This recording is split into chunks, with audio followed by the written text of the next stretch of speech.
Muy buenas noches, bienvenidos sean todos ustedes, doctores.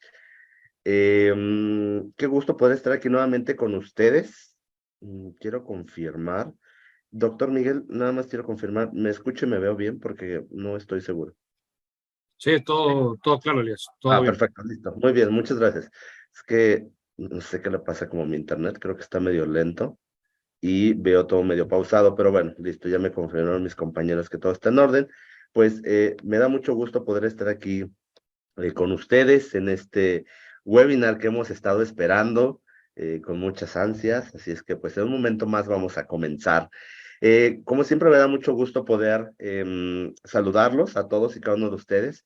Primeramente agradecer a nuestros distribuidores que se encuentran a lo largo y ancho de la República Mexicana, que hacen posible este tipo de eventos y sobre todo también que nos ayudan a estar comunicando, que eso es algo muy importante, que nos puedan estar haciendo llegar la invitación de estos eventos justamente a todos ustedes y nos podamos estar beneficiando de esto.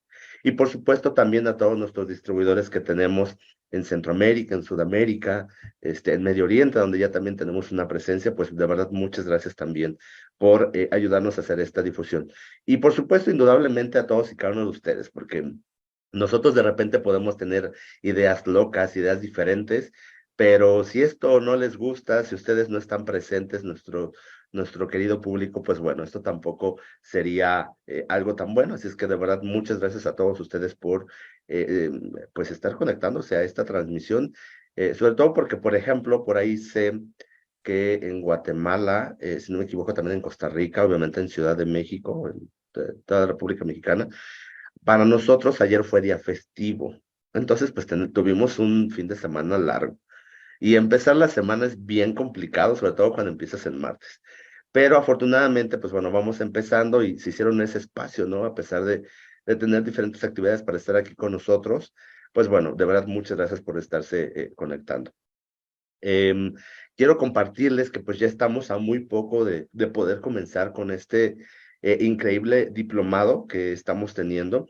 Siempre habíamos hecho lo que son cursos. Son cursos que por lo regular son 12, 13 clases aproximadamente. En 2 meses aproximadamente terminábamos un curso y listo. La verdad es que nos había ido muy bien.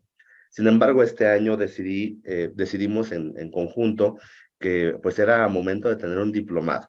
Entonces, pues obviamente es una inversión diferente, es una inversión de tiempo diferente, es una inversión de conocimientos que vamos a estar teniendo para obtener pues conocimientos de diferentes ponentes nacionales, internacionales, que tienen un increíble manejo en temas felinos, porque ahora es un diplomado en dermatología felina. Entonces, pues estoy muy contento de verdad de poder iniciar este proyecto. Yo espero que todos y cada uno de los que nos están viendo ya tengan su lugar. Ojo, muy importante comunicarles, este diplomado no tiene costo, ¿no? Porque por lo regular todos los diplomados pues tienen un costo, eh, pagan una cantidad de dinero y a cambio pues tienen acceso a este diplomado, ¿no? En este caso nosotros no tenemos un costo hacia este diplomado. Lo único que tienen que hacer junto con mis compañeros comerciales o los distribuidores es que le puedan decir cuál es la promoción que tenemos para adquirir productos. Los productos al final ustedes los vienen adquiriendo, son compras que ustedes ya hacen, pero aparte de todo esto, de tener de regalo un diplomado, vienen con descuentos interesantes. Entonces, por favor, acérquense con cada uno de sus distribuidores, perdón, acérquense con cada uno de sus distribuidores, con mis compañeros comerciales, para que les puedan preguntar y saber cuál es la promoción que tenemos justamente para poder entrar a este diplomado. Les quiero comentar que entre los diferentes ponentes que tenemos, pues obviamente se encuentra la doctora Anaí Romero, que muchos de ustedes pues la ubican, la conocen, ha estado en diferentes actividades con nosotros, tanto de manera presencial como de manera virtual. El doctor Martín Cordero, por supuesto, indudablemente, no podía faltar. Y justamente es el doctor que tenemos invitado el día de hoy, el doctor Saúl Martínez también va a estar.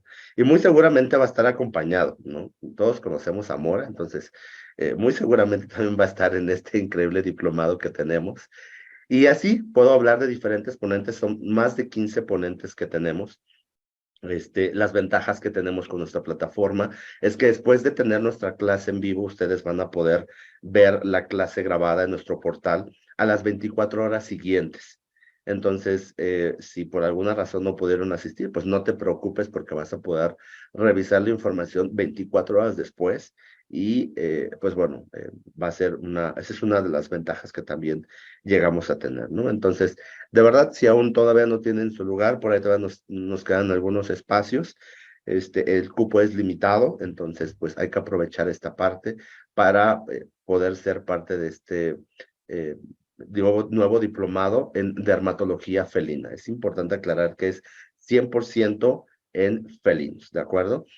También recuerden que nosotros manejamos el tema de los grupos de WhatsApp, que nos ha ido muy bien hasta el día de ahora porque varios colegas de repente necesitan apoyo, tienen dudas, quieren compartir casos, etcétera, etcétera, etcétera. Claro, por supuesto, todo siempre con respeto y se ha generado una muy buena comunidad en los grupos de WhatsApp. Entonces, este diplomado obviamente no va a ser la excepción. Y muy seguramente vamos a tratar de convencer a uno que otro ponente que quiera estar también en este grupo de WhatsApp para que también nos pueda compartir algo de información, ¿no? Que es lo que estamos buscando mucho, el tema de la capacitación para todos ustedes. Así es que, pues bueno, podamos aprovechar también parte de estos beneficios, ¿no? Y bueno, pues ahora sí ya me eché un gran comercial, pero más que esto es como para que ustedes nos ayuden a estar compartiendo justamente este evento con los demás médicos para que se puedan beneficiar de pues de esta charla. Así es que por eso es que hago como este tiempo. Pero bueno, ahora sí quiero darle la bienvenida, por supuesto, a nuestra estrella el día de hoy, que es el doctor Saúl Martínez. Muy buenas noches, doctor. ¿Cómo está? ¿Qué tal? ¿Cómo están? Buenas noches. Pues no, muchas gracias a ustedes por la invitación. La verdad es que siempre es un gusto saludarlos. La Mora no sé si aparezca, ahorita apareció, pero ya se fue, pero ya saben cómo son, así son de caprichosos los gatos, entonces no garantizo que vaya a aparecer. Ha de regresar, ahorita la vamos a invocar. Ya se le Mora, ven hacia antojará, mí. ya se le antojará venir. Sí, es correcto. Sí, ahorita que estábamos platicando, pues justamente ahí estaba y aparecía. Y ya hasta tiene su propia página y todo, ¿no? Es que Sí, ya es ya es influencer, la todo muchacha. un rockstar. Un Estoy capo. esperando que me saque de trabajar. Es correcto, es correcto. Pues bienvenido, doctor Saúl. Para nosotros es un placer que esté con nosotros y nos pueda compartir un webinar el día de hoy que siempre, siempre, por supuesto, es de gran utilidad. Sabemos que su agenda es sumamente muy apretada por los diferentes actividades y eventos que usted tiene, más obviamente su clínica diaria, que eso lo sigue llevando. Yo en Antonio Relampagué, usted está ahí, entonces, pues agradecemos mucho, por supuesto, el tiempo que se tomó para esta charla y sobre todo también por ser parte de este diplomado que pues ya estamos a nada de poder iniciar. Así es que, pues bueno, hoy vamos a disfrutar un poco de su charla, así es que pues no me despido, pero si usted me puede ayudar a compartir la pantalla para poder iniciar con este evento, se lo agradecería. Claro que sí. Ahorita me avisan si se ve o no se ve. ¿Si ven mi pantalla? Sí. ¿Ya? Sí, perfecto, listo, ya la estamos viendo sin mayor problema. Doctores, pues vamos a iniciar. Como siempre, ya saben, les pido su apoyo para que me ayuden a compartir este evento, puedan etiquetar a los demás médicos para que puedan disfrutar de esta charla y no olviden ir colocando sus preguntas, pues mis compañeros están justamente capturando estas preguntas para que al final nos ayuden a justamente resolver las dudas que vayamos teniendo. Pues bueno, no me despido, pero antes de ello también perdón, se me está pasando como siempre.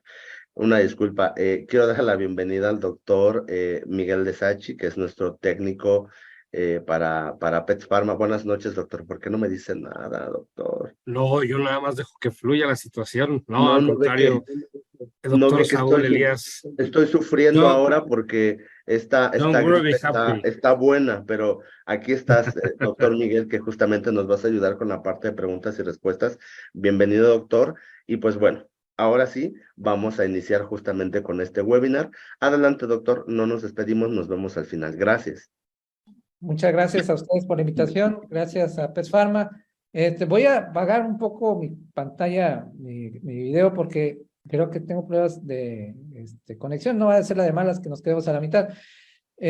pues antes que nada, pues reitero el agradecimiento y pues aunque ya Elías ya se aventó el comercial, pues no dejo de repetirlo, ¿no? Pues realmente es un diplomado muy ambicioso y se me hace uno de los atinos que debe tener uno, sobre todo para aquellas personas que se van a dedicar a la clínica diaria. Ustedes recuerden que pues cada vez hay mayor cantidad de pacientes felinos en nuestras instalaciones y por lo tanto, si hacen recuerdas, si hacen memoria, digamos que el motivo principal de consulta a nivel de clínicas veterinarias son los problemas dermatológicos y pues obviamente los gatos no se quedan atrás. Entonces, hay una enorme cantidad de estrellas, yo lo digo por mis compañeros, yo no me considero para nada de este tipo de integrante de este tipo de playa de estrellas, pero vean, por ejemplo, está pues el doctor Rafael Heredia, el doctor Alberto Peña, la doctora Sonia Lomelín, la doctora Silvia Sánchez, todos son muy buenos, la verdad es que mis respetos hicieron es un conglomerado de gente muy importante, entonces pues le recomiendo mucho el diplomado del doctor Alberto Cordero, pues obviamente pues uno se quita el sombrero frente al doctor, ahora sí que lo que diga él básicamente podríamos decir que es ley. Entonces, bueno, aquí la recomendación es que se inscriban, sobre todo si todavía tienen oportunidad. ¿Y por qué vamos a hablar de Mycobacterium lepraemurium? Y esto empezamos por una situación que pues, se vuelve hasta cierto punto compleja, no es una patología que nosotros podamos ver día con día. De hecho, pues es, hasta donde nosotros sabemos, es extraordinariamente rara. Pero el hecho de que lo consideremos como si fuera una patología rara no implica que olvidemos su existencia. Y esto es algo que siempre nos gusta comentar. No soy la primera persona que lo dice, pero no se puede diagnosticar algo que no se conoce. Y entonces, por lo tanto, si no conoces qué enfermedad es la que está presentando el paciente, pues evidentemente tampoco se puede tratar. Y esta es filosofía de Güemes. Güemes era un filósofo, o es un filósofo que radica principalmente en el norte del país, en el noreste, para ser más precisos, por lo menos de ahí narra la leyenda, que era una persona que normalmente se consideraba como un filósofo muy sabio dentro de la comunidad, y entonces la gente le preguntaba situaciones que tenían que ver básicamente con lo que pasaba desde el punto de vista cotidiano, ¿no? Y por ejemplo, decía términos muy curiosos, muy cómicos, como que si caminas más lento, pues vas a llegar más tarde, o voy para arriba para después bajar para abajo, y ese tipo de situaciones, ¿no? Son, digamos que es filosofía muy llana y muy simple, pero que pues tiene cierto grado de verdad. Y entonces, si nosotros no conocemos las enfermedades, no podemos diagnosticarlas. Y ahorita cuando vean las imágenes que tenemos con relación al Mycobacterium lepraemurium, muchos van a empezar a decir, oye, pues es que a lo mejor uno de los gatos que yo vi, pues igual a lo mejor presentaba esta enfermedad y simplemente no di con el diagnóstico. Y esto es algo que, por lo tanto, aquellas personas que nosotros vamos a dedicar invariablemente a la medicina, es una situación que tenemos que realizar de manera constante, siempre nos tenemos que actualizar, incluso con patologías que a lo mejor podíamos pensar que no podíamos nosotros tener. Y lo comento porque, por ejemplo, hace unos 3 años, aquí en Nuevo León, no encontrábamos nosotros la presencia de leishmaniasis. ¿Y por qué no la encontrábamos? Porque pues a lo mejor no sabíamos que podía existir. Y ahorita llevamos ya 3 casos de gatos con leishmaniasis y esto pues a veces tiene que ver hasta desde el punto de vista del cambio climático. Antes no se presentaba, si ustedes recuerdan, la transmisión de leishmaniasis pues es principalmente por mosquito.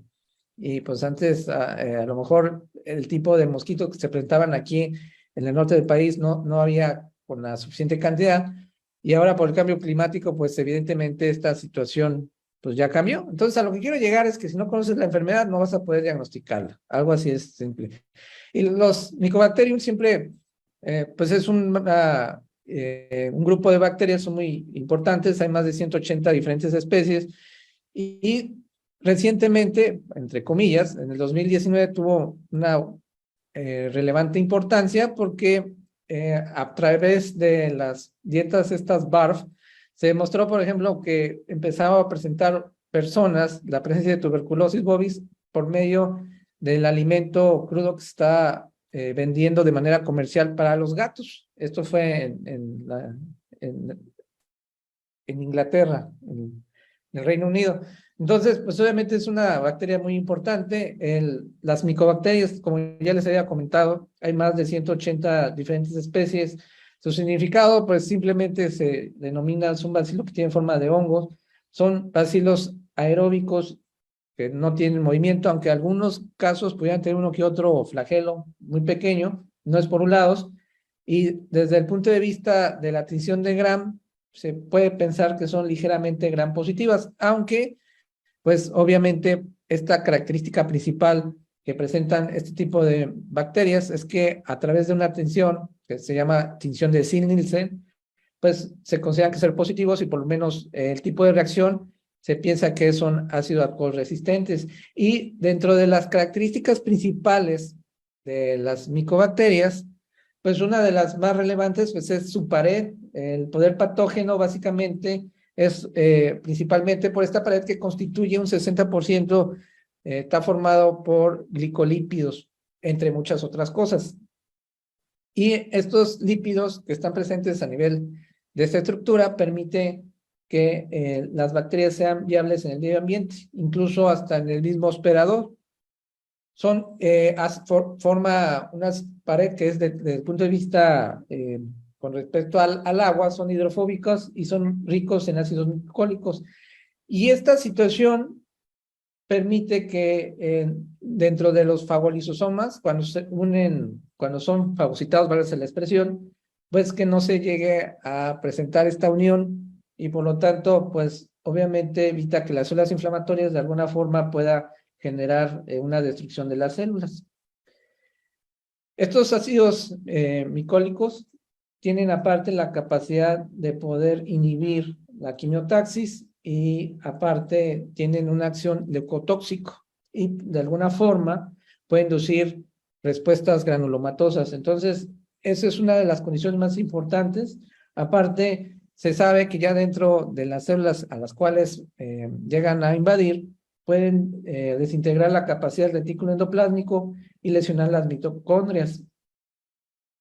Por otro lado, se sabe que hay unas proteínas, básicamente la función principal es de ser transportadores, y que de alguna forma esta presencia de proteínas van a formar la respuesta inflamatoria desde el punto de vista granulomatoso. Y hablando particularmente de todas estas micobacterias, digamos, hay de diferentes tipos. Obviamente la que más nos espanta pues es la micobacteria tuberculosis, pero pues está también la bovis, está la microti, que es principalmente en roedores, está la avium. Qué chistoso que el Mycobacterium lepraemurium a veces se considera que forma parte del complejo del avium.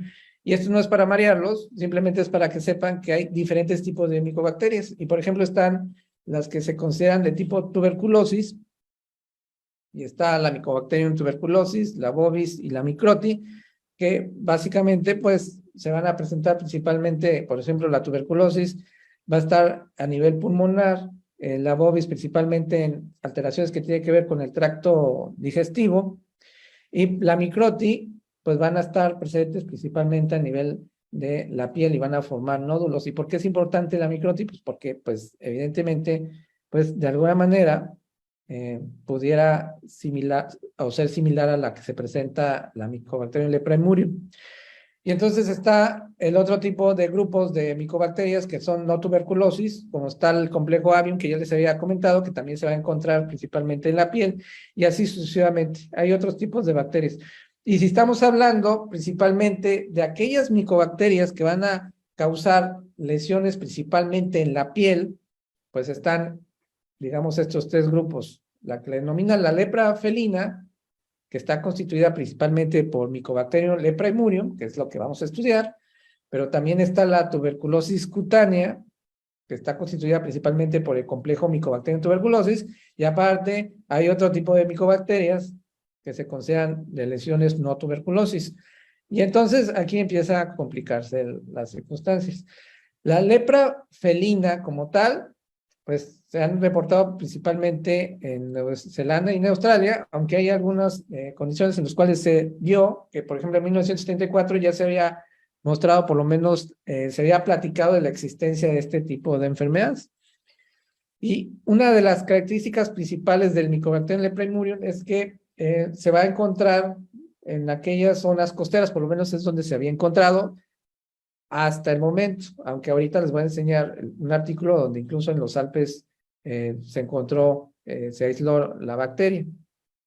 Y pues obviamente, hablando particularmente de la lepra femenina, pues hay varios agentes que ya les había dicho, aunque Mycobacterium leprae por excelencia, digamos que es el agente causal.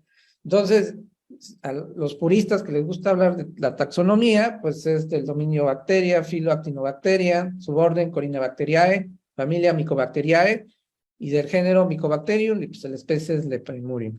Y donde se han encontrado reportes de la existencia de esta enfermedad, pues principalmente, por ejemplo, en Australia y Nueva Zelanda, pero también en Canadá y en Estados Unidos. Y en Estados Unidos, pues ya ha habido reportes, por ejemplo, en California y en Oregón y California, pues está muy cerca de acá del norte del país, ¿no? Entonces, por eso siempre comentamos, cuando estamos hablando de este tipo de enfermedades, si bien pudiéramos decir que hasta cierto punto son exóticas, no sabemos qué va a pasar ahora con el cambio climático y con el hecho de que se puedan diseminar en otros lugares. A veces lo que puede estar fallando pues principalmente tendría que ver incluso hasta con el diagnóstico, ¿no?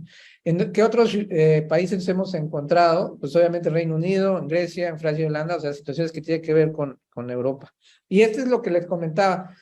Les había dicho que aparentemente todo parece indicar que pareciera ser que la diseminación o la presencia de Mycobacterium leprae estaría principalmente en aquellos pacientes que están viviendo en las zonas costeras. Y pues todo parece indicar que pues no nada más es así, por lo menos este reporte indica la presencia a nivel de la región alpina, que pues obviamente estamos hablando de una área que para empezar pues es difícil que se encuentre por las condiciones medioambientales. Pues la característica principal de la lepra pues es que pues van a presentar lesiones nodulares. Y pues digamos que el culpable, pues desafortunadamente, o el vector, pues son los ratones o las ratas. Van a presentar un periodo de incubación de 2 meses hasta incluso al año. Y la transmisión, pues es por mordida. Lo que llega a suceder, si ustedes recuerdan, los gatos que viven en el exterior son cazadores. Hay un estudio muy interesante en el cual se determinó, por ejemplo, que un gato que vive más o menos en un área, en una granja, va a intentar cazar un ratón entre pues 12 o incluso hasta 18 veces, de los cuales en el 50% de los casos va a lograr obtener la presa. Entonces, en el momento en que el gato va a intentar cazar al ratón, pues obviamente se presupone que la característica o la transmisión por el cual se presenta la enfermedad es por el hecho de que ese ratón va a morder al gato y en realidad el Mycobacterium leprae es la lepra del ratón, nada más que lo va a transmitir al gato. Otra forma en la cual se pudiera llegar a presentar la transmisión principalmente es por contaminación de las heridas a través del suelo.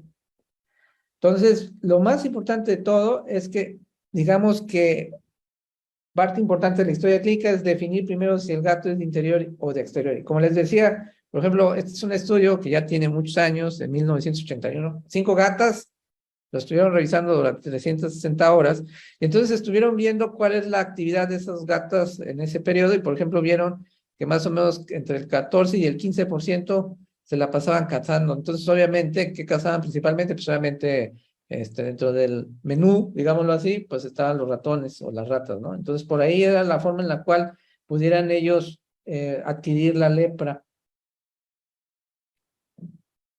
También se ha sabido que pues en pacientes inmunocomprometidos, pues obviamente la posibilidad de que se desarrolle la enfermedad es muchísimo más frecuente, ¿no?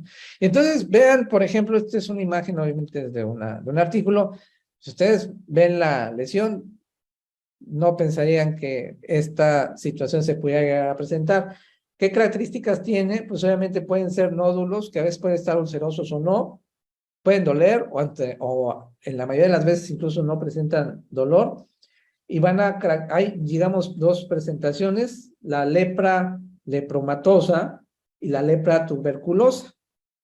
Y eso, pues, básicamente lo que va a definir es la histopatología. Pero aquí el punto más importante de todo es que ustedes van a poder ver la presencia de lesiones que pueden ser solitarias o múltiples, que más o menos va entre 1 a 3.5 centímetros de diámetro, y pues como les decía, a veces se pueden ulcerar, a veces no, normalmente no son exudativas ni ulceradas. Y entonces, pues, van a ver estas imágenes, por ejemplo, si ven la imagen del lado izquierdo, en la parte superior, donde está en el labio, pues no pensarían que pudiera ser lepra, tampoco en el miembro, aquí en los dedos. Vean, por ejemplo, este es un nódulo que está abajo de la cola, y todas estas, vean, por ejemplo, todas estas lesiones, todas estas invariablemente, pues indican la posibilidad de que nosotros pensemos en otros diagnósticos. Vean, por ejemplo, la imagen del lado izquierdo superior, pues yo hasta podría pensar que a lo mejor es un absceso de muela carnicera, es una mordida infectada, pero no puede pensar uno que pues a lo mejor tiene lepra, ¿no? La imagen del gato que está en medio en la parte superior, yo podría pensar, pues es un mastocitoma, un carcinoma de células escamosas, incluso porque pues es un gato claro, ¿no? Lo mismo puede pasar con la imagen del rostro del lado derecho, el gato negro, y uno puede pensar en carcinomas de células escamosas, en otro tipo de patologías, y si se fijan, en los lugares donde se están presentando, pues es donde asumimos que el ratón pudo haber mordido. Vean, por ejemplo, en los miembros cómo se pueden llegar a apreciar. Uno no pensaría que pueda tener lepra. Esto ya es una condición que uno pensaría, pues a lo mejor tiene una sarna notoédrica, por ejemplo, o a lo mejor tiene leucemia, síndrome de inmunodeficiencia felina. Son patologías que uno podría pensar que pudiera presentar el gato, y no estaríamos considerando que dentro de nuestros diagnósticos diferenciales que nuestro paciente pudiera llegar a tener lepra.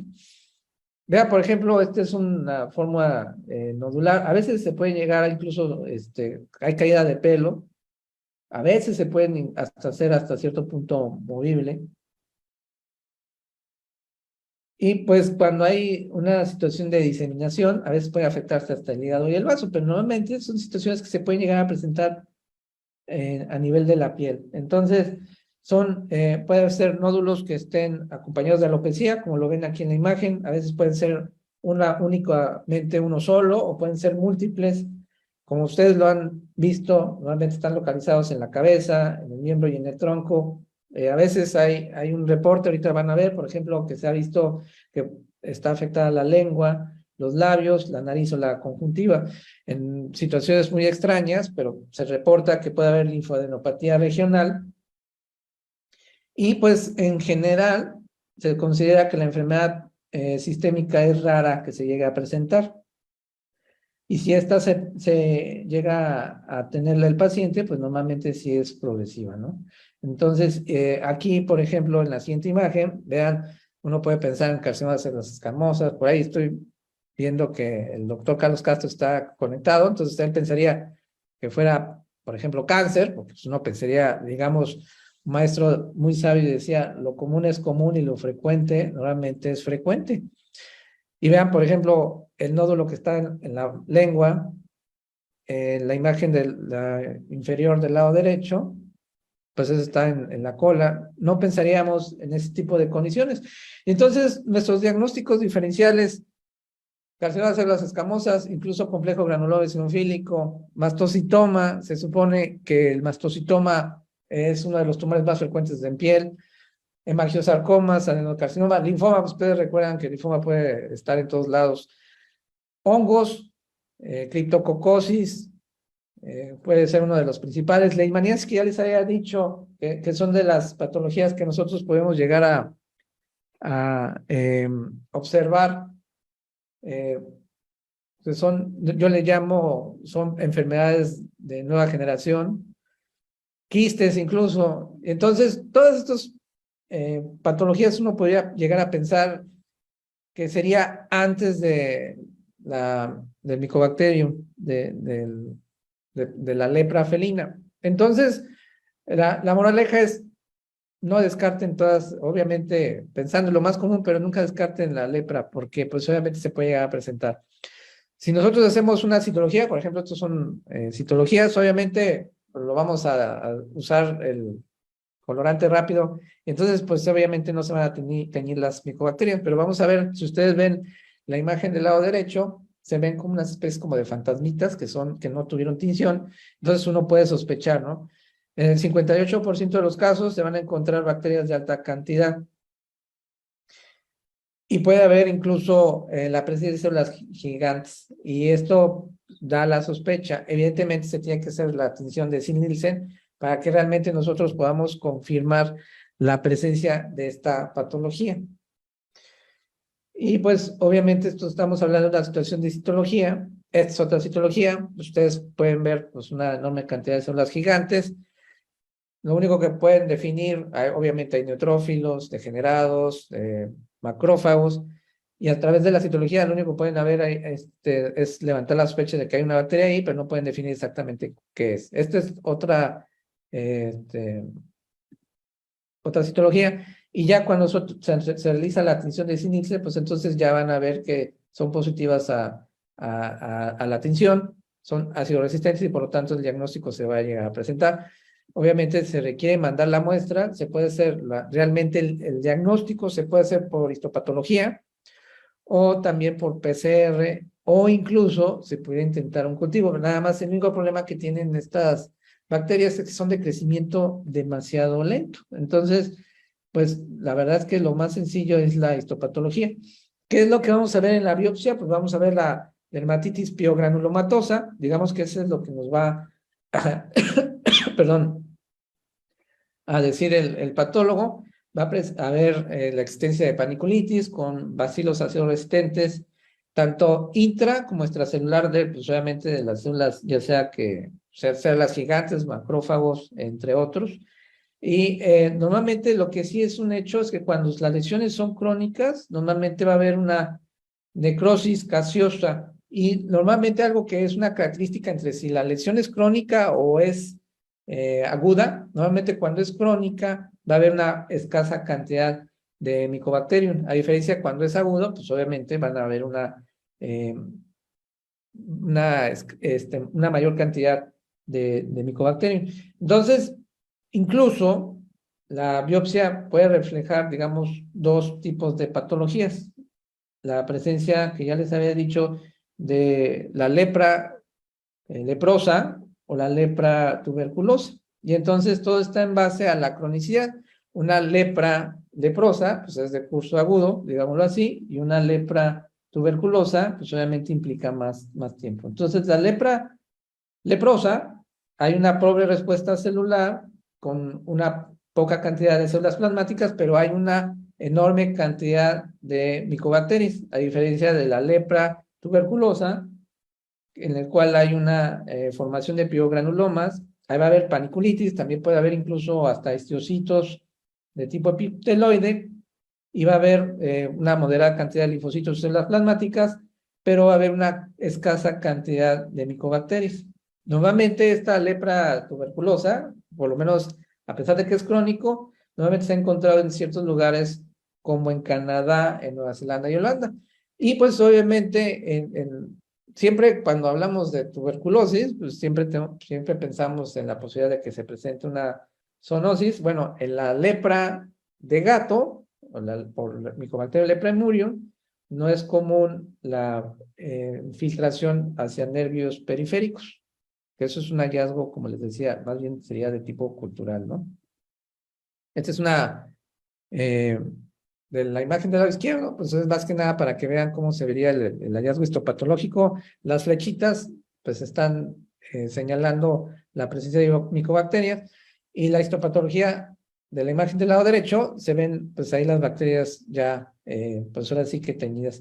¿Y qué es lo que vamos a hacer de tratamiento? Y esto es algo muy importante con el tratamiento, y esto se me hizo fundamental, como lo dice aquí en este artículo, dice que normalmente se requiere de la combinación de al menos 2 antibióticos para que tengan un efecto adecuado.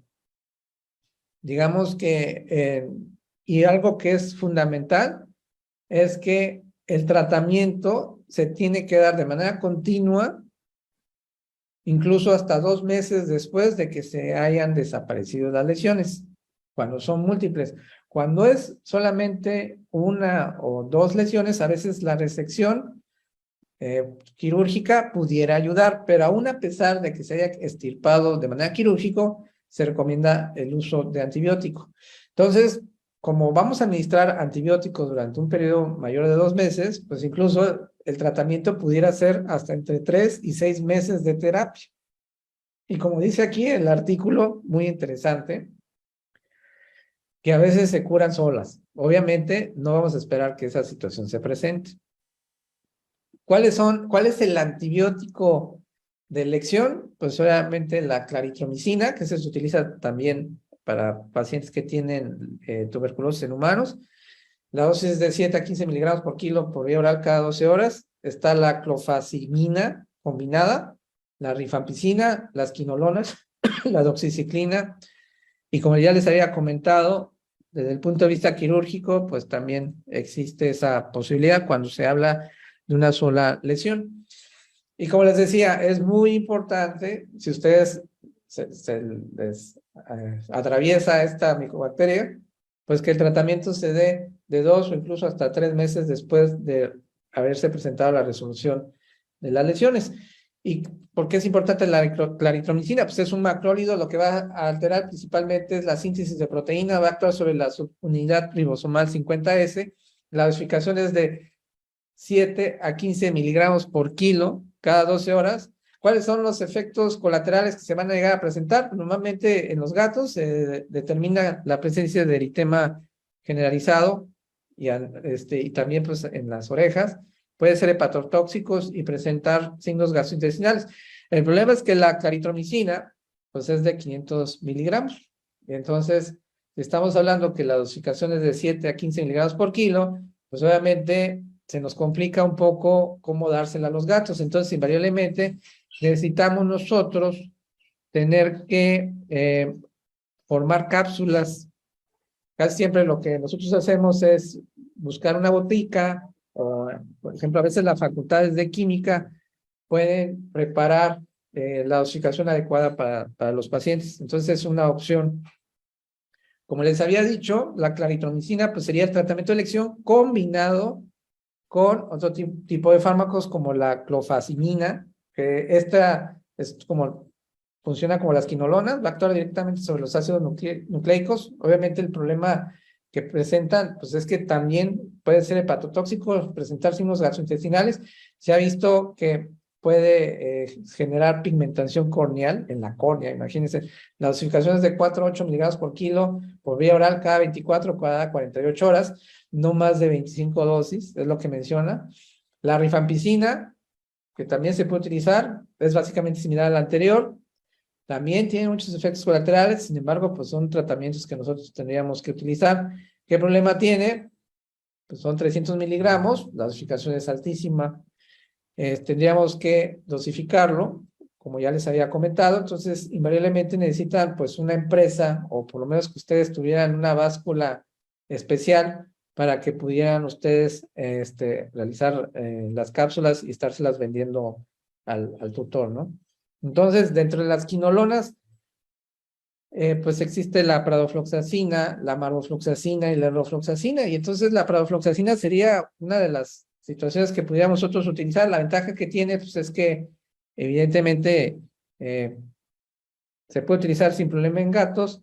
La marbofloxacina, el problema es la concentración, y siempre nos hacemos la pregunta del millón con respecto a la utilización de la enrofloxacina, porque si ustedes recuerdan, el doctor Gelat, que es el padre de la oftalmología, ya mencionaba desde el 2008, si mal no recuerdo, el hecho de que pudiera generar la enrofloxacina lesiones a nivel de la retina.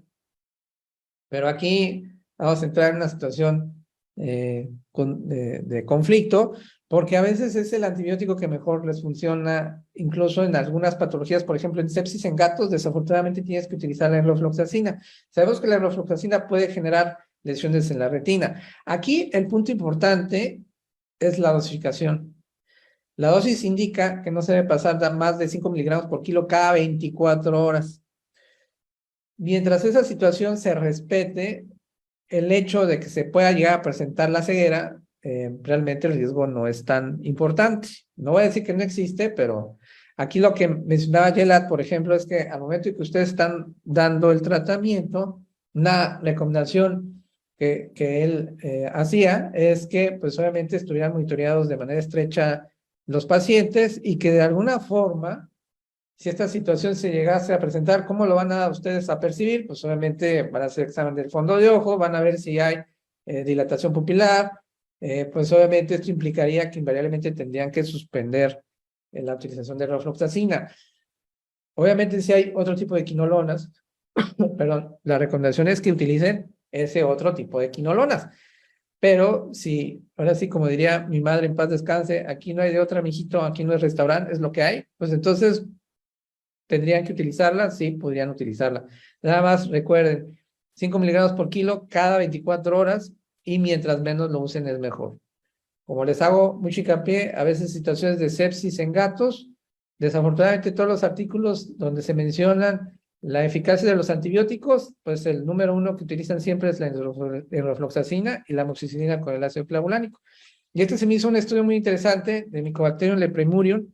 Obviamente, pues el estudio proviene de Australia y de Nueva Zelanda. Ellos veían que los machos y que viven en el exterior, pues obviamente eran los que presentaban pues, la mayor cantidad de pacientes con esta enfermedad, eran los más susceptibles. Entonces, por eso parte de la historia clínica es definir si, para empezar, si el gato es de interior o de exterior. Entonces, si es de interior, difícilmente, aunque no es imposible, que pueda ser contagiado de lepra. Y veían que la lepra felina, pues el 44.8 era provocada evidentemente por lepremurium. Veían que, por ejemplo, dentro de sus estadísticas es que el 69% de los casos solamente había una o dos lesiones en todo el cuerpo y el 31% de los casos había más de 3 lesiones. El 43% se estaba localizado principalmente en la cabeza y el 47% en los miembros. Esto, como ustedes se dan cuenta, coincide en este artículo con relación a lo que habíamos platicado anteriormente. Ellos vieron que, digamos que la combinación de antibióticos que mejor tenía resultados era la claritromicina junto con la rifampicina.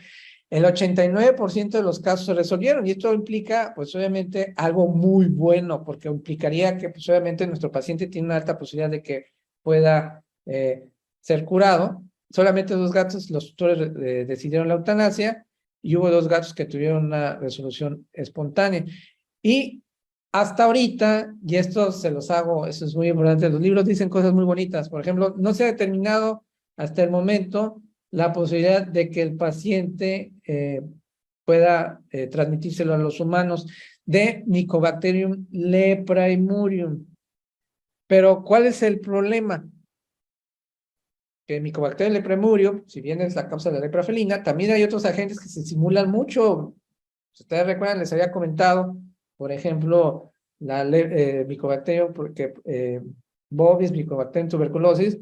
Bueno, tuberculosis genera problemas respiratorios, pero hay otro tipo de bacterias, Mycobacterium avium. Todos estos, pues al fin de cuentas, sí se pueden transmitir a los humanos y no hay manera de saber cuál es el que tenemos.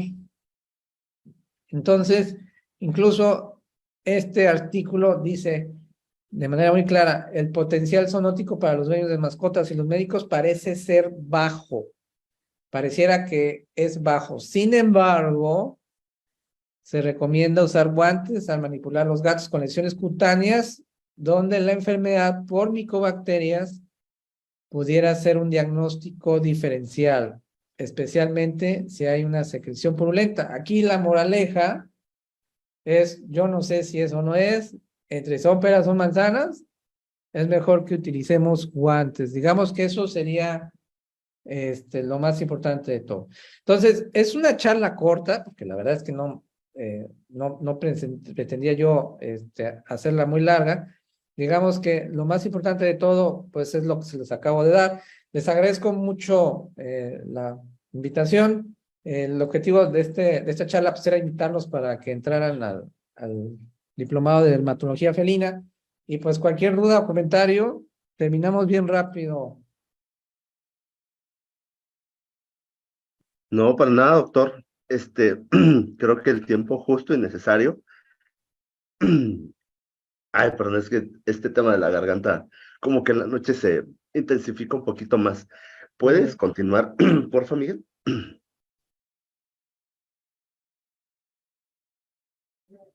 Claro que sí, Elías, no, al contrario, doctor, estuvo formidable, fue el tiempo exacto, ahora sí que abarcamos justo todo lo referente a Mycobacterium lepratorium, también tomando en cuenta Mycobacterium bovis, había un doctor, todo súper bien. Doctor, de verdad, muchísimas gracias, doctor Saúl. Bueno, no sé si tengan preguntas, por ahí veo que en Facebook hay varias preguntas. De hecho, nada más ahora que me las pudiesen compartir, deme 2 segundos para yo poderle apoyar con las preguntas. Mientras, Doc, si gusta tomar un poquito de agua para hidratar esa garganta. Perfecto, súper, súper. Y No es mientras, perfecto, Doc. Listo, doctor Saúl. Entonces, la primera pregunta sería, doctor Saúl, ¿las lesiones dermatológicas cómo se deben manejar en el paciente felino? Ok, pensando particularmente en este, es igual como cualquier otro, nada más, como les decía, digamos que la moraleja de esta charla, pónganse guantes, hijos, no sabemos qué puede ser. Hay muchas enfermedades que se pueden transmitir a los humanos, cada vez, afortunadamente, eso lo tenemos, como decía el doctor Camilo Romero, algo bueno tuvo la pandemia, y parte de eso es tener más cuidado en nosotros como veterinarios, en el hecho de tratar de alguna manera cuidarnos más.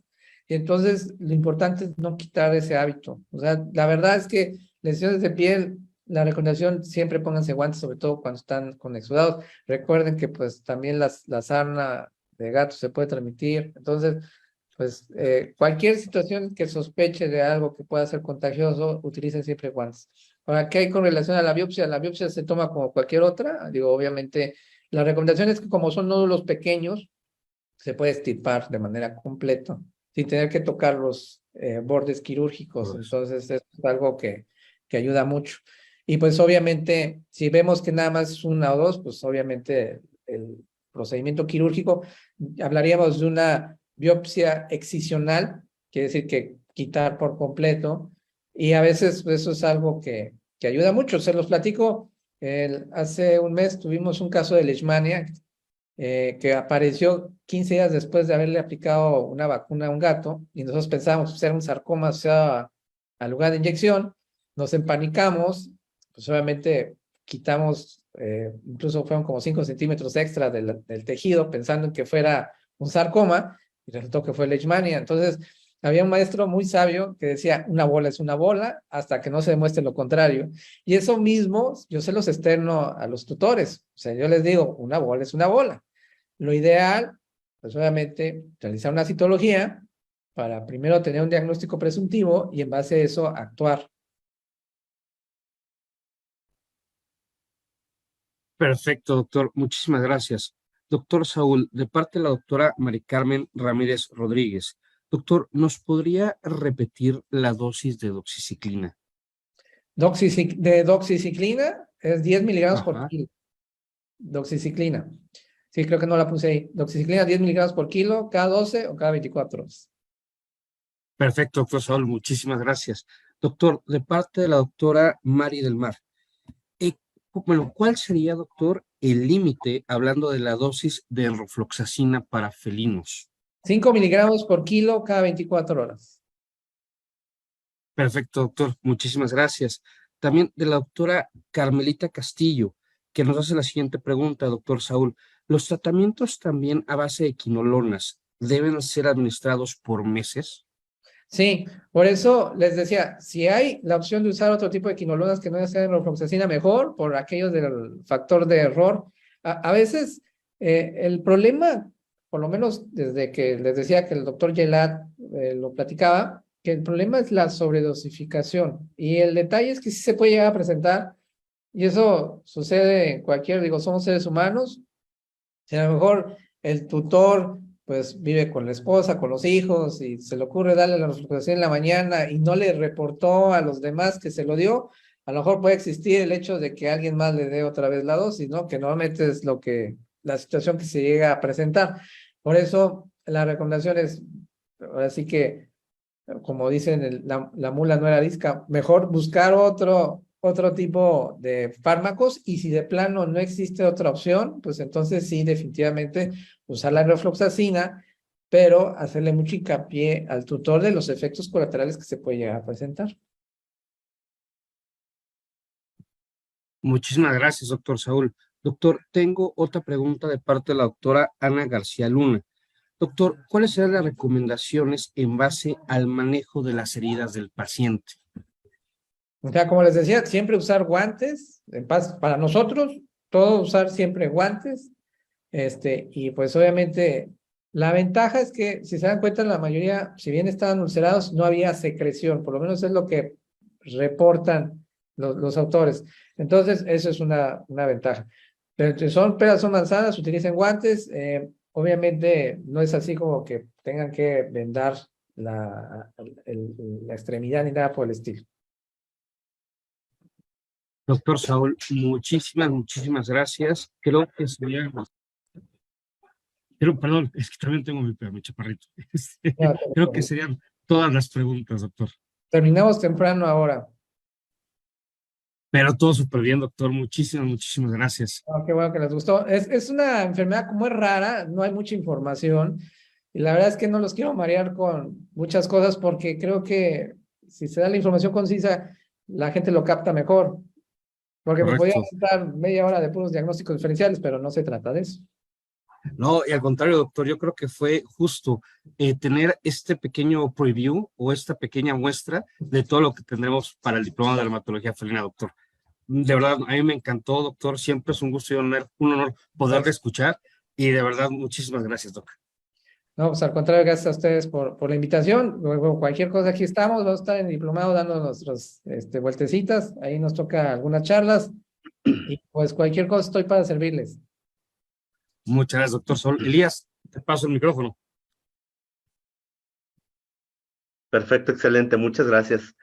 Pues bueno, sí, pudieron rescatar la mayor parte de las preguntas. Muchísimas gracias, doctor Saúl. Y pues bueno, nuevamente, doctores, recuerden que tenemos este diplomado, justamente tuvimos este webinar para poder promover el webinar que estamos por iniciar. Es un webinar de dermatología felina. Entonces, pues, ustedes pueden acercarse, por supuesto, a su representante de ventas, a su distribuidor más cercano, y preguntarles cómo pueden ustedes ser parte de este nuevo diplomado virtual, 100% en dermatología felina. Recordemos que este diplomado es la primera ocasión que lo hacemos. Tenemos más de 15 ponentes que están en este diplomado. Son más de 35 clases. Y bueno, cumplimos con ciertos requisitos para que justamente este diplomado pueda llamarse de tal manera, ¿no? Debemos de cumplir con ciertas características, y justamente es por eso que tenemos este sello de Conservet, que avala que pues obviamente la información que estamos compartiendo cumple con estos requerimientos, ¿no? Ustedes están viendo ahorita en su pantalla parte de los ponentes que van a estar participando en este diplomado. Como ustedes podrán notar, son ponentes no solamente mexicanos, sino también tenemos ponentes de talla internacional, y algunos ponentes con los que hemos tenido la oportunidad ya de haber trabajado antes, y que bueno, sabemos que es garantía la información que nos están compartiendo, porque pues justamente se dedican mucho a este tema de la clínica. Entonces, pues los invitamos de verdad a que cada uno de ustedes que estén interesados, no solamente para México, abarca para todos los demás países, porque sabemos que por supuesto nos están viendo desde otros países. También ustedes pueden estar participando. Si no están seguros con quién pueden estarse acercando, por favor, nos pueden buscar mediante Facebook, en el chat, en el Messenger. Pueden buscarnos también en WhatsApp. Y bueno, los que tienen también por ahí el número directo mío, pues bueno, me pueden estar contactando. Siempre estaremos para poderles estar apoyando. El acceso a las clases es personal, es intransferible. Se les da un link para que ustedes tengan que estar accediendo a estas clases.